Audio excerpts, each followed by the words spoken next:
Hello friends, मैं अभिषेक Dewangan GK help CGPSC के इस यूट्यूब चैनल पर आपका फिर से स्वागत है। आज हम एक नए टॉपिक पर चर्चा करने वाले हैं, निक्षेप बीमा और प्रत्यक्ष गारंटी निगम, जिसको शॉर्ट में कहा जाता है DICGC। ठीक है, जिसका फुल फॉर्म होता है deposit insurance and credit guarantee corporation.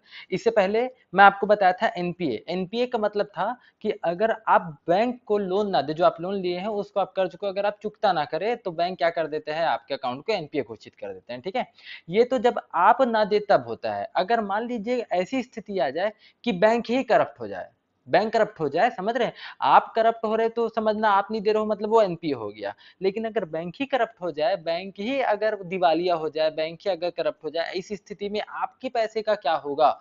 आपका पैसा अगर बैंक में जमा है और बैंक ही अगर दिवालिया हो गई, बैंक ही अगर मान लीजिए करप्ट हो गई, तो आपके पैसे का क्या होगा? समझ रहे हैं? तो यहाँ पर उसी के लिए एक गारंटी लाया गया है, जिसको बोलते हैं DICGC। ठीक है, DICGC ये क्या है, एक आपको गारंटी देती है कि आप जो पैसा जमा किए हैं बैंक में, जिस भी बैंक में, अगर वो बैंक करप्ट हो गई, तो इसलिए आपको ये गारंटी देती है आरबीआई की गाइडेंस के अनुसार कि आपको उतना रकम, जितना है उतना नहीं, याद रखिएगा कितना, 5 लाख रुपए तक की, 5 लाख रुपए तक की, याद रखिएगा, इंश्योरेंस 5 लाख तक की आपको क्या मिलेगा, इंश्योरेंस कवरेज दिया जाएगा। समझ रहे हैं, 5 लाख रुपए तक का। अब हम देख समझते हैं क्या है कैसा, पूरा अच्छे से समझिएगा। पहले मैं बता दूं कि है क्या। देखिए, मान लीजिए, माना कि मैं बोल रहा हूँ कोई बैंक जो है वो, याद रखिए, दिवालिया हो गया। कोई बैंक जो है वो दिवालिया हो गया, या बोल सकते हैं बैंक जो है वो करप्ट हो गया। ठीक है, बैंक करप्ट हो गया या दिवालिया हो गया, बैंक बंद हो गई, कोई भी बैंक, XYZ कोई भी बैंक। तो मान लो आपके बैंक अकाउंट में, मान लीजिए मैं बात करूं, आपके बैंक अकाउंट में अभी 50 लाख रुपए है। 50 लाख रुपए बैंक अकाउंट में है आपके। ठीक है, कोई भी बैंक की बात कर रहा हूं मैं, XYZ कोई भी बैंक, अगर आपके बैंक अकाउंट में 50 लाख रुपए है, और उस स्थिति में आपका बैंक जो है, जिस बैंक अकाउंट में, जिस बैंक में आपका अकाउंट है, उस बैंक में आपका 50 लाख रुपए है, और वो बैंक दिवालिया होगी, उस स्थिति में क्या होगा? उस स्थिति में आपको 90 दिनों के भीतर, 90 दिनों, याद रखेगा, डेट भी, दिन भी याद रखेगा, 90 दिनों के भीतर केवल, याद रखेगा, केवल और केवल 5 लाख रुपए दिया जाएगा। 5 लाख रुपए आपके अकाउंट में, चाहे 6 लाख रहे, 5 लाख, याद रखे 5 लाख है तब तो उतना ही मिलेगा। 5 लाख रहे, 5 लाख के पास चाहे जितना भी रहे, करोड़ों रुपए रहे, लाखों रुपए रहे, उससे कोई मतलब नहीं है। बैंक आपको केवल और केवल, याद रखिएगा, ये इस कॉर्पोरेशन के अंतर्गत, इस निगम के अंतर्गत, केवल और केवल आपको 5 लाख रुपए तक ही आपको उस गारंटी दिया जाएगा। भले आपके अकाउंट में कितना भी हो, लेकिन क्या कम होगी? मान लीजिए आपके अकाउंट में 4 लाख, 4,50,000 रुपए है, 4,50,000 रुपए है। ठीक है, ऐसी, इसको ऐसे, सॉरी, मान लो आपके अकाउंट में जैसे 4,50,000 रुपए है, तो क्या उसी स्थिति में भी 5 लाख मिलेगा? क्या नहीं, उस स्थिति में आपके अकाउंट में जितना भी पैसा, मतलब जितना भी आप अकाउंट में पैसा रखे हैं, बैंक करप्ट होने के बाद 5 लाख से अगर कम है, तो आपको उतना ही दिया जाएगा। याद रखेगा, क्यों, क्या दिया जाएगा? जो मूलधन है वो भी दिया जाएगा, प्लस इसका ब्याज भी दिया जाएगा, ब्याज भी दिया जाएगा। समझ रहे हैं? और इसमें 5 लाख से ज्यादा है तो मूलधन और ब्याज वाला तो मतलब ही नहीं है। आ रहा है समझ में? क्योंकि 5 लाख ही मिलना है, चाहे 50 लाख रहे, चाहे 5 करोड़ रहे, चाहे 50 करोड़ रहे, कितनों भी रहे, 5 लाख से ज्यादा नहीं मिलेगा। ठीक है, और अगर कम है तो उतना ही मिलेगा, याद रखिए। लेकिन वो कम है तो कितना, आपका मूल जो जमा है उसके साथ ब्याज जोड़ के आपको गवर्नमेंट देगी। जैसे 3 लाख मान लीजिए आपके अकाउंट में है, तो मान लो 5,000 रुपए का ब्याज बनता है, तो 3,05,000 रुपए आपको, याद रखिएगा, इस गारंटी, इस अधिनियम के तहत, मतलब बोल सकते हैं इस इंश्योरेंस के तहत आपको दिया जाएगा। क्लियर है? तो कैसे दिया जाएगा, क्या दिया जाएगा, ये तो आपको मैं बताया हूं कि 5 लाख रुपए तक का आपको इंश्योरेंस कवर दिया जाएगा। ठीक है, अब कैसे, इसको आप समझिएगा अच्छे से। ठीक है, अब DICGC, ठीक, ये क्या है अभी आपको बताएं। ये क्या है एक्चुअल में? ये है एक प्रकार से देखा जाए तो deposit bank deposit insurance scheme. ठीक है, तो इसका एक्चुअल में क्या है, DICGC क्या होता है? Bank deposit insurance scheme. मतलब जो भी बैंक में आपका इंश्योरेंस है, जो भी बैंक में आपका, सॉरी, पैसा जमा है, बीमा है, उसके लिए आपको, इंश्योरेंस के लिए क्या देती है, वो एक गारंटी देती है, इंश्योरेंस देती है आपको कि आपको इतना रुपए तो मिलेगा ही। क्लियर है? याद रखिए। और ये जो है, समझना, मैं अब आपको अच्छे से बता रहा हूँ, ये जो है एक प्रकार से आरबीआई की एक कंपनी है। आरबीआई की क्या है? एक कंपनी है। तो ये किसके अंडर में आ रहा है? याद रखिएगा, ये निगम किसके अंडर में आ रहा है? ये निगम जो है, ये आता है आरबीआई के कंट्रोल में आता है। और इसकी स्थापना कब की गई थी? इसकी स्थापना की गई थी, याद रखिएगा, इसकी स्थापना की गई थी 15 जुलाई 1978 को। 15 जुलाई 1978 को इसकी स्थापना की गई थी। आ रहा समझ में? क्वेश्चन आया कि आपसे क्वेश्चन अगर पूछ दिया जाए कि निक्षेप बीमा और प्रत्यक्ष guarantee Nigam deposit insurance and credit guarantee corporation की स्थापना कब हुई थी, तो 15 जुलाई 1978 को हुई थी। ठीक है, क्यों किया गया था अभी आपको बताएं हैं, क्यों किया गया था, बार बार नहीं बताऊंगा क्यों किया गया था। कि जो भी याद रखिएगा, अब यहां पर मैं एक शब्द का यूज कर रहा हूं, केवल केवल पब्लिक, याद रखिएगा केवल पब्लिक डिपॉजिट, केवल और केवल पब्लिक डिपॉजिट को ही क्या दिया गया था, इंश्योरेंस दिया गया था। इसके अंतर्गत इंश्योरेंस मतलब इसमें अंतर्गत गारंटी दी गई थी पैसा वापसी का। ठीक है, पब्लिक डिपॉजिट को, ऐसा नहीं कि इस बैंक में सरकार का पैसा जमा है तो सरकार को 5 लाख मिलेगा, ऐसा नहीं है। ठीक है, केवल और केवल पब्लिक को, लोगों की इंपॉर्टेंट याद रखिएगा, इसका इंपॉर्टेंट लगा लीजिएगा, केवल और केवल जो पब्लिक डिपॉजिट है उसी के लिए गारंटी दिया गया था इस बोल सकते हैं इस निगम के अंतर्गत, या बोल सकते हैं इस प्रकार के नियम कानून के अंतर्गत। ठीक है, तो केवल और केवल पब्लिक डिपॉजिट को ही गारंटी दी गई थी। क्लियर है? किसको दी गई थी, कौन कौन इसके अंतर्गत आता है, कौन कौन इसके अंतर्गत शामिल नहीं है, इन सभी चीजों को हम देखेंगे। ठीक है, तो अब अगर मैं बात करूं कि कौन कौन सा बैंक जो है, कौन कौन सा बैंक इसके अंतर्गत शामिल है, कौन कौन सा बैंक जो है वो गारंटी प्रदान करता है, किसके अंतर्गत, कौन कौन सा बैंक जो है DICGC के तहत क्या करता है, गारंटी प्रदान करता है, के तहत गारंटी प्रदान करता है कि मान लीजिए कोई बैंक जो है वो करप्ट हो गई या दिवालिया हो गया, तो DICGC के अंतर्गत आपको इतनी राशि दी जाएगी। ये कौन कौन से आते हैं, तो देखिएगा इसके अंतर्गत कौन से आएंगे, सभी कमर्शियल बैंक, जितने भी कमर्शियल बैंक है वो सब आ जाएंगे। ठीक है, सभी कमर्शियल बैंक आ जाएंगे, आ रहे समझ में, कभी सभी कमर्शियल बैंक आ जाएंगे।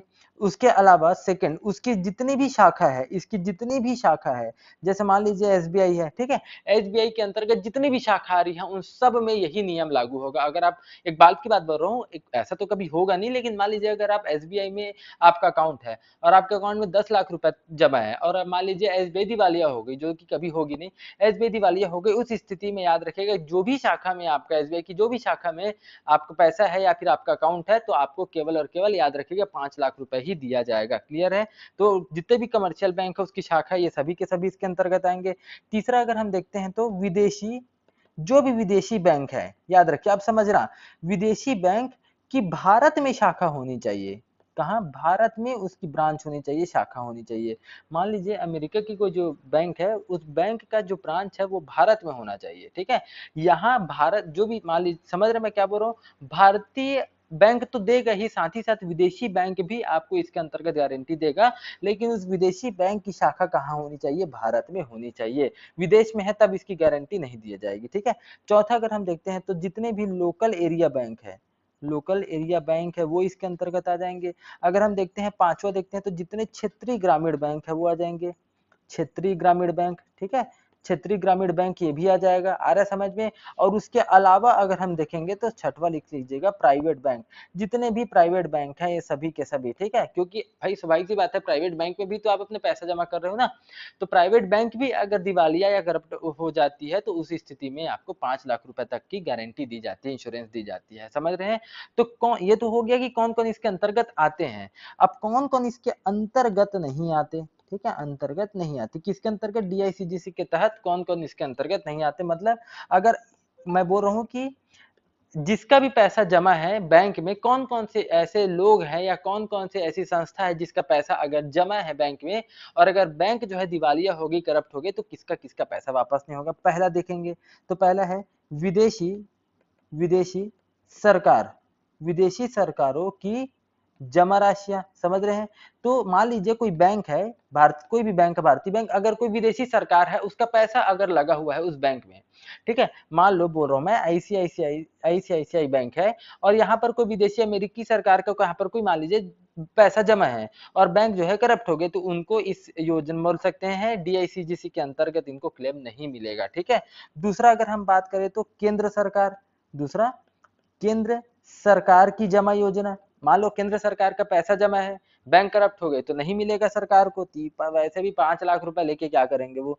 तीसरा हम देखें तो राज्य सरकार, याद रखिएगा, राज्य सरकार की कोई भी जमा राशियां यहाँ पर नहीं दी जाएगी। मतलब कुल मिला के जो भी सरकार है, सरकार का पैसा अगर बैंक में जमा है तो वो इसके अंतर्गत नहीं आएंगे। ठीक है, चौथा अगर हम देखेंगे तो चौथा याद रखिएगा, भारत के बाहर, भारत के बाहर प्राप्त किसी राशि पर शेष कोई राशि, शेष कोई राशि, समझ रहे हैं, शेष कोई राशि, भारत के बाहर कोई भी, भारत के बाहर प्राप्त किसी राशि पर, भारत के बाहर अगर आपको रह रहे हो और अगर कोई भी राशि है उस पर याद रखिएगा, उस पर अगर आपका बैंक करप्ट हो जाए तो उस स्थिति में कभी भी आपको, आप गारंटी, इस अधिनियम बोल सकते हैं, इसके अंतर्गत आप गारंटी नहीं ले सकते। क्लियर है।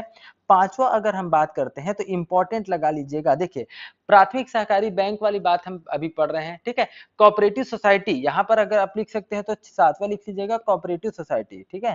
कोऑपरेटिव सोसाइटी, कोऑपरेटिव सोसाइटी भी इसके अंतर्गत आता है, अर्थात मान लीजिए, सॉरी कोऑपरेटिव बैंक लिख लीजिएगा, सोसाइटी मत लीजिए, कोऑपरेटिव, एक second, cooperative bank, cooperative bank भी याद रखेगा इसके अंतर्गत आता है। मतलब जो भी कोऑपरेटिव बैंक है, जैसे आपका राज्य सहकारी बैंक है, जिला सहकारी बैंक है या केंद्रीय बैंक है, अगर ये भी बैंक करप्ट हो जाए या दिवालिया हो जाए, इस स्थिति में भी आपको 5 लाख रुपए तक का कवर दिया जाएगा, ठीक है।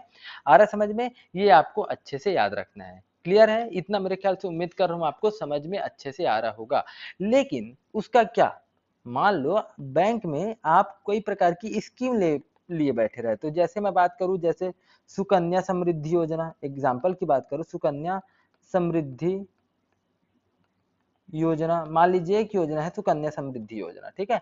या आप कोई पीपीएफ, आपका अकाउंट है, पीपीएफ अकाउंट है आपका वहां कहाँ, बैंक में, तो इस स्थिति में क्या होगा, ऐसी स्थिति में मान लीजिए एक सेक्टर, कई सारे ऐसे ऐसे स्कीम है जो बैंक में चलती है और आपका लाखों रुपए, करोड़ों रुपए इस स्कीम के अंतर्गत आपके कहाँ पर, बैंक में जमा है। तो बैंक तो आपको जो अकाउंट आप खुलवाए हो उसका 5 लाख रुपए देती है। ये तो अलग अलग स्कीम चला रही है, सरकार के द्वारा चल रही है, और ये अगर बैंक करप्ट हो जाए तो इस स्कीम के अंतर्गत क्या आपको पैसा दिया जाएगा, जो आपका इस योजना के अंतर्गत पैसा जमा है। याद रखिएगा, इसके लिए DICGC के तहत आपको गारंटी नहीं दी जाती, नहीं दी जाती, समझना, मतलब आपको पैसा रिटर्न नहीं होगा, नहीं होगा। लेकिन लेकिन लेकिन लेकिन ये DICGC के अंतर्गत नहीं होगा, ठीक है। ये गारंटी DICGC नहीं लेती कि आपकी जो योजना चल रही, क्योंकि योजना लाया है सरकार, तो याद रखिएगा ऐसी स्कीम के लिए गारंटी कौन देता है, ऐसी स्कीम के लिए गारंटी देती है, याद रखिएगा, केंद्र सरकार, गवर्नमेंट ऑफ इंडिया।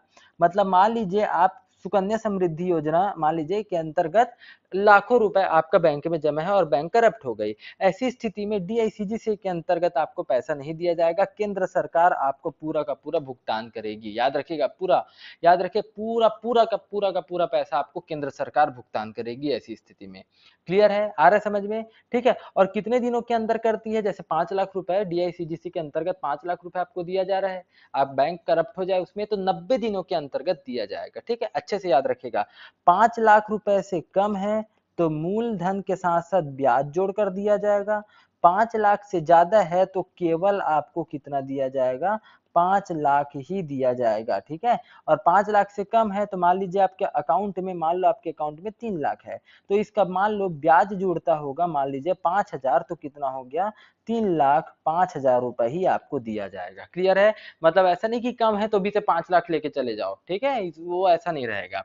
क्लियर है। अब आप समझिएगा कि किसको किसको इस योजना के अंतर्गत लाभ और कैसे कैसे मिलता है, इसको मैं अलग अलग इसमें समझाने की कोशिश कर रहा हूं। देखिए मान लो पहला पहला समझते हैं, एक बैंक है, एक ही बैंक है, एक ही बैंक है, और एक ही बैंक की कितनी, एक ही शाखा है, एक ही बैंक की एक ही शाखा में क्या है, अकाउंट है किसी का, एक ही बैंक की एक ही शाखा में मान लीजिए एक ही अकाउंट है, कितना अकाउंट है, एक अकाउंट है, किसी का एक अकाउंट है, समझ रहे हैं, समझिएगा, एक अकाउंट है, ठीक, मान लीजिए SBI में। और ऐसे एक बैंक अगर करप्ट हो जाए, मान लो मैं बात करूं, मेरा सेविंग अकाउंट है, मान लीजिए मेरा वहां पर एक बचत खाता है, सेविंग अकाउंट है से, और बैंक करप्ट हो गया, ठीक, और सेविंग अकाउंट में मेरा मान लीजिए 8 लाख रुपए था, 8 लाख रुपए था सेविंग अकाउंट में, और मान लीजिए ऐसी स्थिति में बैंक करप्ट हो गई, तो मेरे को कितना रुपए दिया जाएगा, गारंटी दी जाएगी, मेरे को 5 लाख रुपए मिलेगा, कितना मिलेगा, 5 लाख रुपए मेरे को मिलेगा, ठीक, याद रखिएगा 5 लाख मिलेगा, और अच्छे समझिएगा। ये तो रहा अगर मेरा एक अकाउंट है। मान लो मैं बात करूं कि मेरा एक बैंक में कई सारी शाखा हो सकती है, एक बैंक में मान लो मैं SBI की बात करूं, ठीक है, याद रखिए मैं किसी भी बैंक की बात करूं, मैं एग्जांपल SBI ले रहा हूं, वहां पर मेरा हो सकता है वहां सेविंग अकाउंट हो, वहां पर सेविंग अकाउंट हो सकता है, बचत खाता हो सकता है, वहां पर मेरा करेंट अकाउंट हो सकता है, अलग अलग अकाउंट हो सकता है, ठीक है। वहां पर मेरा एफडी फिक्स डिपॉजिट हो सकता है, अलग अलग कुछ भी कई हो सकता है। यहाँ हो सकता है मेरे पास 8 लाख रुपए है, ठीक। इस सेविंग अकाउंट में, करेंट अकाउंट में मेरे पास मान लीजिए 30 लाख रुपए है, और एफडी कराया हूँ मान लीजिए 50 लाख रुपए। टोटल कितना हो गया? 50 प्लस 30 80 प्लस 88 लाख हुआ। 88 लाख रुपए है मेरा एक बैंक में। अगर बैंक करप्ट हो गई तो केवल आपको कितना दिया जाएगा? 5 लाख रुपए ही दिया जाएगा। अब सोच लो, आपके एक ही बैंक में अगर कई सारे अकाउंट है, अलग अलग account, saving account, current account, FD, कई भी, तो भी से सबको मिला के आपको केवल और केवल 5 लाख रुपए ही दिया जाएगा। ये समझना, अच्छे से मैं समझा रहा हूँ, एक ही बैंक में, ठीक है। और ऐसा नहीं कि एक शाखा है, एक शाखा में आप जैसे मान लो एक अलग ब्रांच है ना, एक अलग ब्रांच है, वहां पे आप सेविंग अकाउंट खुलवा लिए, दूसरी ब्रांच में आप करेंट अकाउंट खुलवा लिए, तीसरी ब्रांच में आप एफडी करा लिए, ठीक। कितनों भी कराओ, अगर आपका एक ही बैंक है तो आपको केवल और केवल 5 लाख रुपए तक की ही गारंटी दी जाएगी। समझ रहे हैं? दूसरा दूसरा अगर मैं बात करूं कि अगर अलग अलग बैंक में अकाउंट हो, अलग अलग बैंक अब आ गया, ठीक है। उस समय एक ही बैंक का अलग अलग बैंक में अगर क्या हो, अकाउंट हो, तो तब क्या होगा? ठीक, अकाउंट हो तब क्या होगा? जैसे एग्जाम्पल की बात करता हूँ, मान लीजिए एसबीआई में मेरा अकाउंट है, पीएनबी में अकाउंट है मेरा, हो गया मान लो एच डी आईसीआईसीआई में मेरा अकाउंट है, और इसमें मान लीजिए मेरे अकाउंट में इसमें मान लो 8 लाख रुपए है, 8 लाख रुपए है, इसमें 6 लाख रुपए है, ठीक। और इसमें मान लीजिए इसमें मान लीजिए 3.5 लाख रुपए है, ठीक है। इसमें 3.5 लाख रुपए है। इस स्थिति में क्या होगा? इस स्थिति में एसबीआई से मेरे को कितने की गारंटी? अब मेरा अलग अलग अकाउंट है, अलग अलग बैंक में अकाउंट है, यहाँ से 5 लाख मिलेगा, पीएनबी में यहाँ सॉरी पीएनबी मेरे को यहाँ से 5 लाख रुपए मिलेगा, समझ रहे हैं? 5 लाख यहाँ से मिलेगा, और यहाँ पर आईसीआईसीआई में क्या मिलेगा? 3.5 तो मिलेगा ही, प्लस उसके साथ साथ ब्याज जो भी रहेगा वो मिलेगा मेरे को। समझ रहे हैं? मतलब अलग अलग बैंक अकाउंट में, इसीलिए एक ही प्राइवेट बैंक में आप पूरा का पूरा पैसा घुसेड़ मत देना, अलग अलग बैंक में आप कीजिएगा, क्योंकि अलग अलग बैंक अगर करप्ट हो गए तो कम से कम आपके पास 5-5 लाख करके अलग अलग तो मिलेगा। खैर ऐसा होता नहीं है, बहुत रेयर केस में है। समझ रहे हैं? ये तो रहा। तीसरा तीसरा एक चीज और समझिएगा। तीसरा, मान लीजिए आपका एक ही बैंक है, एक ही बैंक है, अभी मैं बताया था एक ही बैंक में कितने सारे अकाउंट हो, आपको 5 ही लाख मिलेगा। लेकिन अगर एक ही बैंक है, एक ही बैंक में हो सकता है, यहाँ पर मैं आपको फिर से समझा रहा हूँ, ठीक, इसी को समझा रहा हूँ। एक ही बैंक में आपके इतने सारे अकाउंट, मान लीजिए अकाउंट है, ठीक। ये तो आपका पर्सनल अकाउंट हो, ये तो आपका पर्सनल हुआ ना। हो सकता है इसके साथ साथ, इसको मैं ऐसे मिटा रहा हूँ, हो सकता है इसके साथ साथ आपका क्या हो सकता है इसके साथ साथ आपका एक बोल सकते हैं उसको, एक सेकेंड, जॉइंट अकाउंट हो। क्या हो? जॉइंट अकाउंट हो सकता है, समझिएगा। एक तो मेरा पर्सनल अकाउंट होगा किसी बैंक में, हो सकता है जॉइंट अकाउंट हो, मतलब मैं बिजनेस कर रहा हूँ किसी के साथ, साझेदारी से कर रहा हूँ, तो साझेदारी बैंक जॉइंट अकाउंट होता है ना, साझेदारी खाता भी जिसको बोलते हैं। तो इसके लिए तो मेरे को 5 लाख अलग से मिलेगा ही, और अगर बैंक करप्ट हो गई तो याद रखिएगा, साझेदारी या जॉइंट अकाउंट के लिए, इसके लिए अलग से 5 लाख रुपए उस अकाउंट को दिया जाएगा। समझ रहे हैं? तो एक ही बैंक रहा, और एक ही बैंक हो, एक ही आदमी है, कई सारी अगर मेरे पास अकाउंट है, सेविंग अकाउंट, करेंट अकाउंट, तो भी से 5 लाख मिलेगा। लेकिन अगर मेरा जॉइंट अकाउंट भी है तो उसका मेरे को अलग से 5 लाख रुपए मिलेगा। आ रहा है समझ में? बहुत अच्छे से समझिएगा। और अगर अलग अलग बैंक है, अलग अलग अकाउंट है, तो मेरे को हर चीज का अलग अलग पैसा मेरे को मिलेगा। क्लियर? अच्छे से समझना, ठीक है। ये पूरा का पूरा, और कितने दिन के अंतर्गत मिलेगा? ये आपको मिलेगा 90 दिनों के अंतर्गत मिलेगा, 90 दिनों के अंतर्गत आपको मिलेगा, ठीक है। और ये कब लागू हुआ है? ये जो 5 लाख रुपए वाला जो है, ये कब लागू हुआ? ये हुआ, याद रखिएगा, 4 फरवरी 2020 को। इससे पहले 1 लाख रुपए दिया जाता था।